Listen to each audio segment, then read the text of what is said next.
Hi, this is Dennis with Second Chance Tackle. Sipping a cup of coffee. We're going to get started today on a reel a viewer sent in. It's the Shimano Stradic 3000. Sent it to me because the drag is not holding fully tightened. He asked me if I could take a look at it. He attempted to replace the drag washers, and even though you tighten it all the way down, still got spin. So we'll take it apart, see what's going on with that assembly, and then we're going to just take the whole reel apart, and I'll show you how to tune this one up, and give you some heads up here. If you are working on your Stradic, you're going to need some different tools. You're going to need hex sockets, and you need a little real small one to start. But let's go underneath here, see what's going on with the drags first, since that's the problem, and then we'll go over to the tune-up. So the spool comes off, and well, if you've worked on these reels before, you can tell the problem. The problem is that this top washer is upside down. Easy mistake to make, but ineffective when you go to work on the drags. They won't hold. So let's take this apart. Let's make sure it was done properly inside, and then we'll come over, and as I mentioned, we'll service the reel. So you want to take that spring clip out. It is a spring clip. Hold it, and make sure it doesn't fly away. Yep, these are everything he said it was. Looks like they've been replaced. So the Stradic uses felt washers, and this felt washer should be oiled, and they should be changed frequently. And there's always this debate, it seems, that goes on about felt washers versus fabric washers versus leather washers versus Teflon washers. Which one's better? And this is a good example that even the high-end reels will use felt. So don't think because you got felt washers in there that somehow they're less effective. Now, if you're fishing these reels a lot, then I would suggest you make this switch over to a Carbon Tex washer.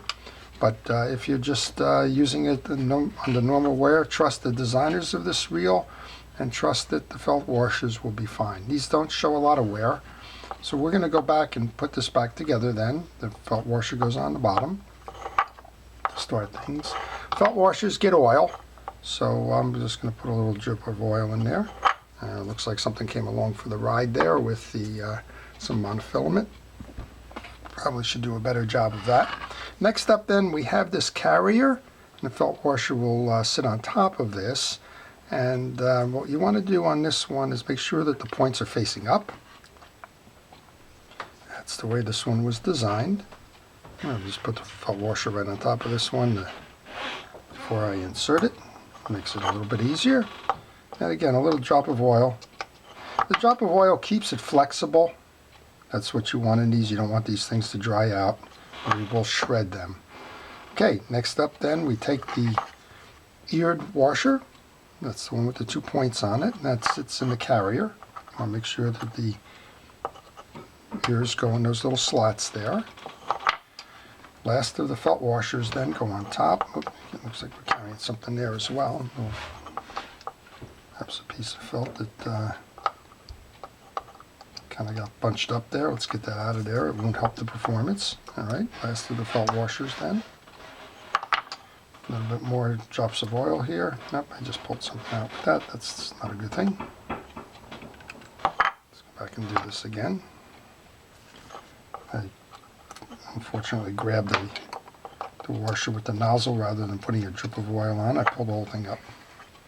Easy enough to do. Okay, we're set on that. A little drop of oil. And this is a good time to tell you, if you're working on a reel for the first time, take pictures along the way. I, of course, am doing that with the video, and get the schematics. And I was fortunate enough that the schematic was in the box for this, and it shows that the top washer here belongs with the point up. There's two sides to this. There's an indent side and there's a proud side. The proud side belongs up on this. So get those schematics if you have a question about what you're doing. 4 slots here line to the 4 slots on that carrier. You got to get them in the slots, otherwise it'll be ineffective. So that it sits like that. And then we can put this on. So a lot of folks are doing the Carbon Tex drag washer upgrades on these. Again, if you're heavily fishing this reel, then I think that's a good idea. But if you're fishing this under normal circumstances, then you should be fine. Okay, we've loaded it, flipped that around. Let's see if we hold it this time. We should, but one never knows, does one? So let's put that down, and then we'll take this reel apart after we ensure that this is holding now.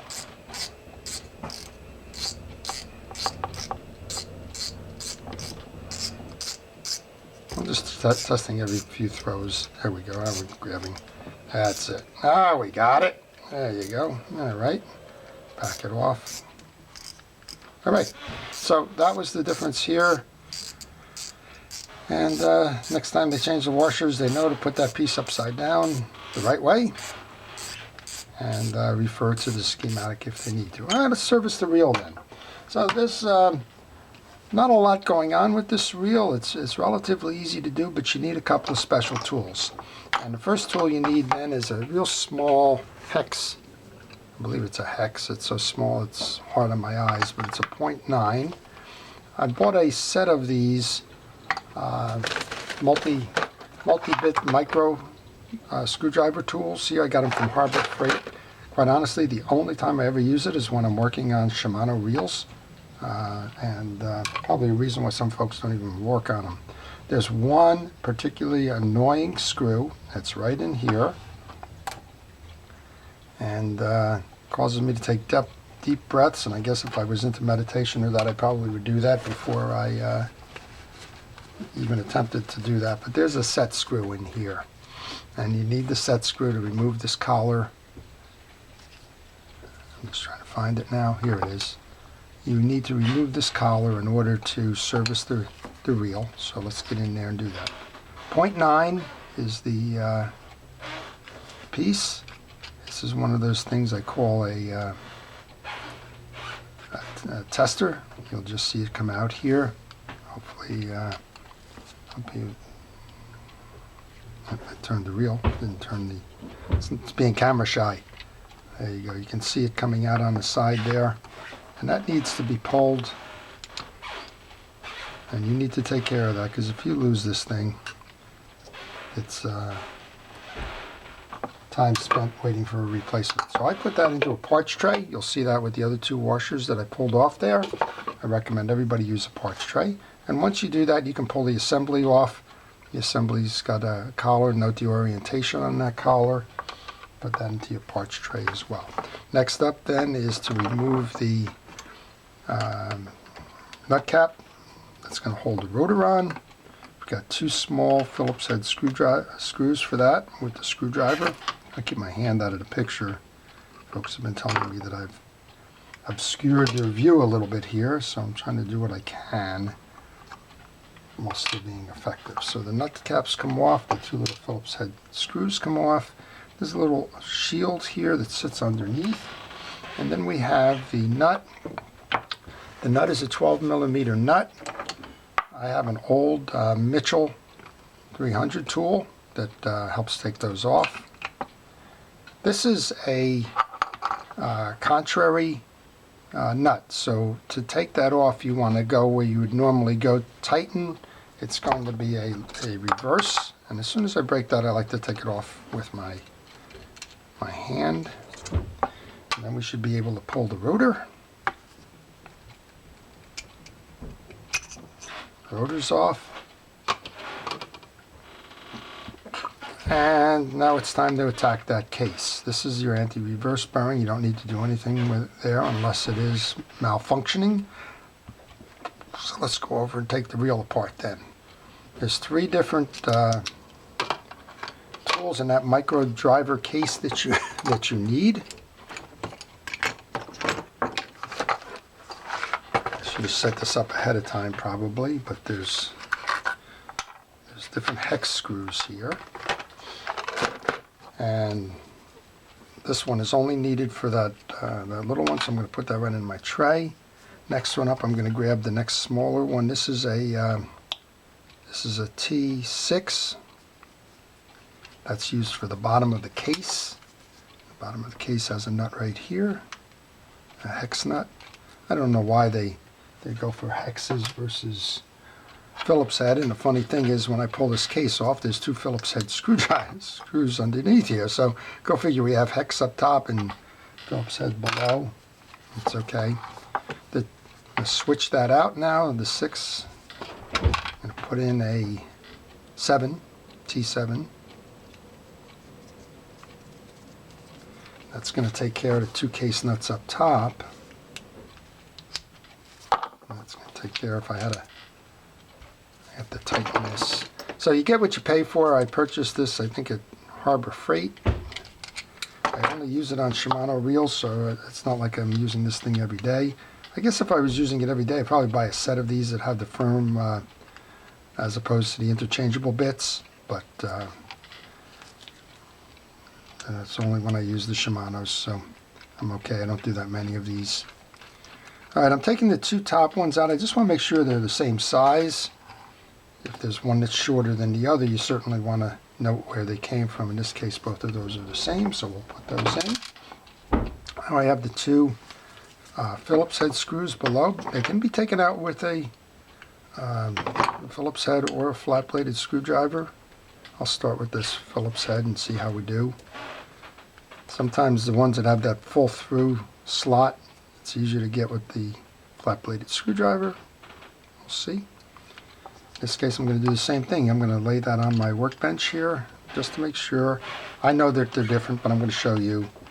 And in this case, I think the flat-bladed screwdriver works better on this one. And again, you note the orientation. So I have one up top there that's a little bit thinner in diameter from a screw perspective, and one that's thicker. I just note the orientation of those. So here's one and the other. They're both the same, but the smaller diameter screw goes in the back plate there. Again, take pictures along the way. That'll be very helpful to you as you go to reassemble the reel. All right, we're on to taking the balance of this reel off then. We have a solid case on this side which had the screws in it. We also have a little ramp here. Note the orientation of it. It can only go one way, but note the orientation of it. That's to trip the bail. And when we take this off, actually it's going to be the other side of the case that comes out, this side. So let's just go ahead and remove that. And usually about that time, this is going to fall apart. So this one comes out, but again, we noted that when we did that. I just heard a click here. I'm going to just check my camera. No, we're still going. That's good. All right. Back end of the reel has a bearing in it. I'm going to use a Real-X synthetic reel oil for that. Please, when you're doing your reel work, use the lubrications that are for fishing reels. Set that off to the side. This is your main gear. That'll just come out. And what we have here is a perfectly dry reel. So it was time to have this one repaired or serviced, and that's what we're going to do for the balance of this. I'm going to grab a little paintbrush. People have been encouraging me to use the paintbrush as opposed to my metal. In this case, it happens to work well because it gets in on all of those little gears in the back there and kind of does an even smooth spreading. I'm just going to make sure that we put back the grease that's evaporated over time on this. The Shimanos are known for their worm drive cross blocks. So this almost looks like a traditional worm drive level wind reel. The difference is this one is a spinning reel.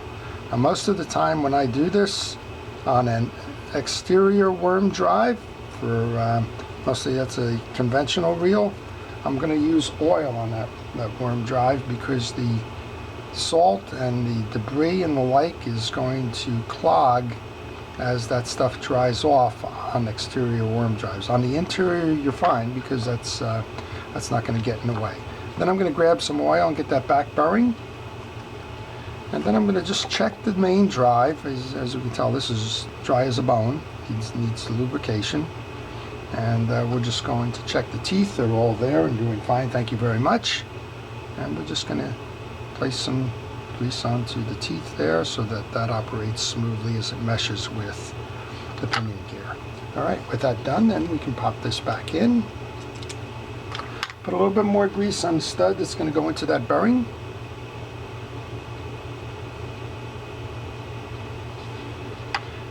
And we can close this reel up. So we had the little ramp, we got to remember that.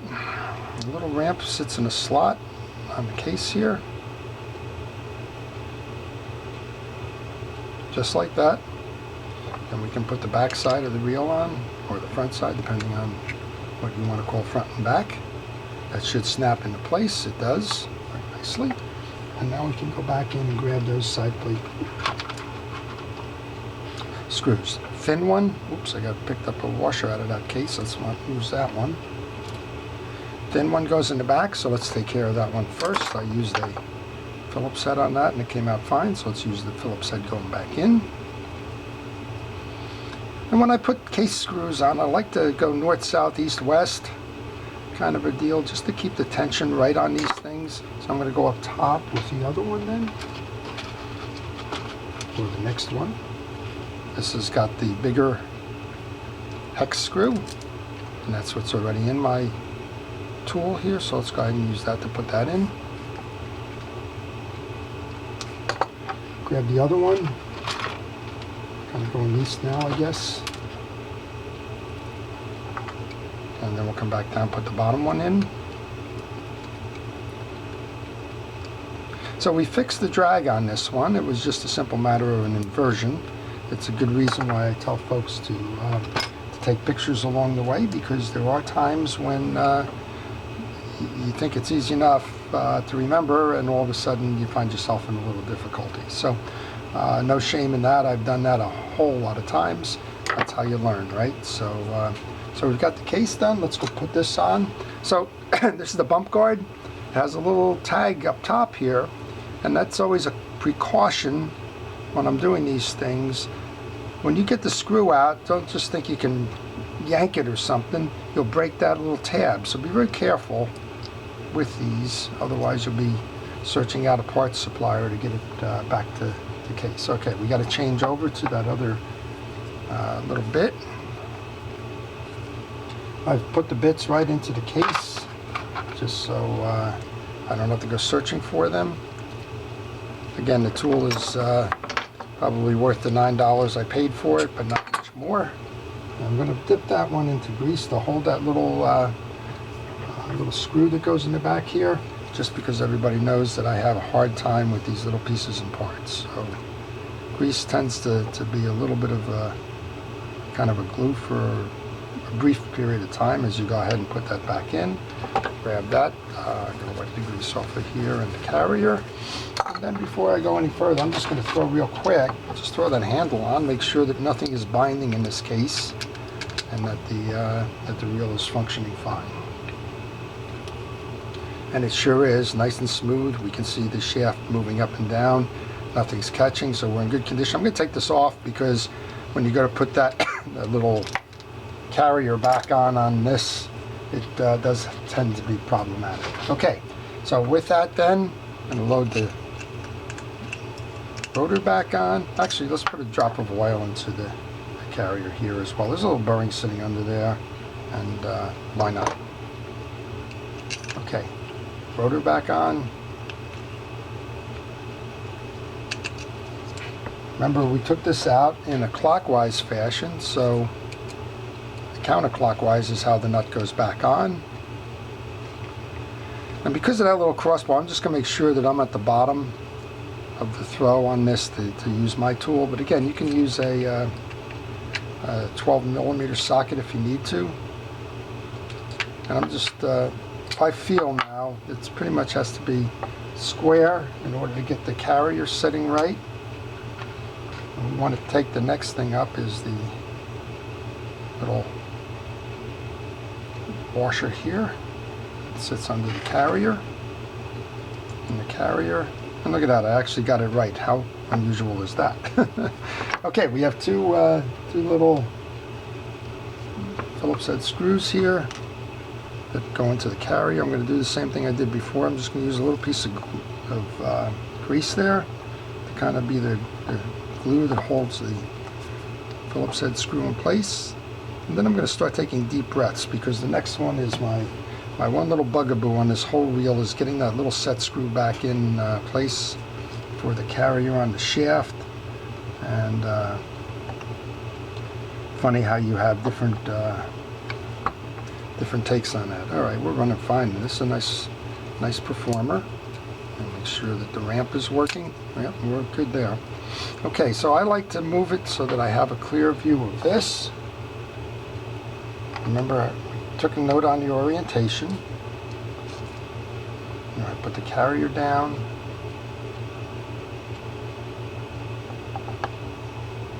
Yep.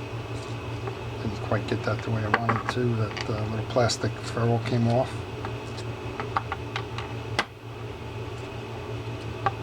It's easier to just take it out and redo it.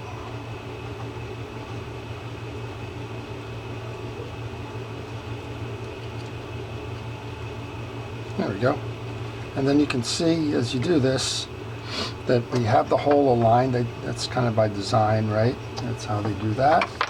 Time to pull out that multi-tool again. Put in that real small number 9. Tighten it down. Collectively hold our breath. Put a little bit of grease on this one too. Grab that. I'm going to take the glove off for this one because I need all the feeling I can get with this little one. Like I said, if there's ever a moment that I dread on this particular reel, it's this step right here. I'm going to put it onto the piece, and we're going to try and see if we can get this first time. We did. We're catching, and I can exhale. There you go. All right, that's the hold fast for the piece, and then there was the one washer that we had to take off to get access to that one. That's on. A newly refreshed spool with the right drag stack is on.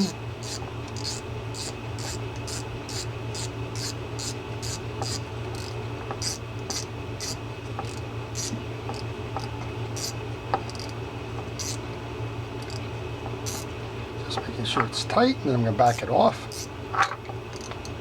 You should back off your drags when you're not using the reel, particularly something like this where it's a felt drag washer. You don't want to press them. You'll prolong the life if you back that off.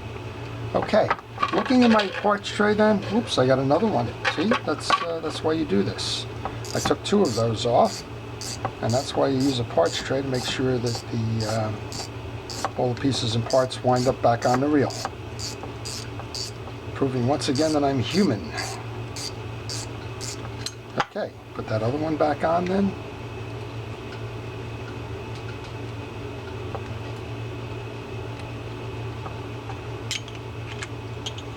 Put this. We're ready for a test.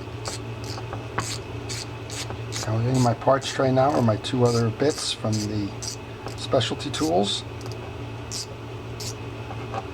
And there we go. So that's it. That's the Stradic 3000 tuned up, drag washer service. We could put a drop of oil or 2 on the side. It never hurts. And also put a drop of oil onto the line roller. And the only thing we're hearing now is this little rubber band just kind of clicking against the side. But other than that, this one's operating real smooth, and it's ready to go fishing again. So with that, I hope you've enjoyed the video. If you did, please like it and subscribe to see more. Always looking for more subscribers. This is Dennis with Second Chance Tackle. Thank you for watching.